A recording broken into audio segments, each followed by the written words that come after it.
هل الجيم وان انا اخد سبلمنت جوه الجيم ديت ممكن تسبب يحصل لي مضاعفات في القلب ومشاكل في القلب؟ للاسف ازاي؟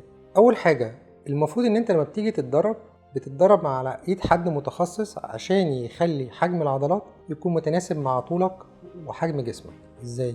طبيا، ان في حاله مرضيه بيسموها اسيليتيك هارت، اللي هو قلب المريض اللي بيمارس رياضه عنيفه، بينتج عنه ان يحصل زياده في سمك العضله، وبالتالي بنوصل لمرحله معينه اقول للمريض لا، لازم تثبت حجم عضلاتك، مش هينفع تكبر اكتر من كده. ولكن ان انا افضل اشيل اوزان واخد سبلمنتس عمال على بطال من غير ما انا اكون متابع مع حد متخصص ومتابع حجم قلبي، ده لا قدر الله ممكن يسبب مضاعفات كبيره جدا. طب ليه؟ كل ما حجم عضله القلب زادت كل ما احتياجها من الدم بيزيد، ولكن حجم الشرايين التاجيه ما بيكبرش. فتخيل يبقى العضله مثلا محتاجه 10 لتر بس الشريان سليم، بس هو الطبيعي يدي 5 لتر، وبالتالي يبتدي يحصل نقص في كميه الدم اللي راح للعضله، قد ينتج عنها ان لا قدر الله العضله تتعب. مهم جدا ان انت تبقى مخلي بالك ان انت لو بتمارس جيم وبتاخد سبلمنت، انت لازم تكون متابع مع حد متخصص، تبص على قلبك من وقت للتاني، وبلاش الحاجات اللي هي مجهولة المصدر، لان هي لا قدر الله ممكن البروتين كتير قوي ده ممكن يأثر بالسلب على الكلى.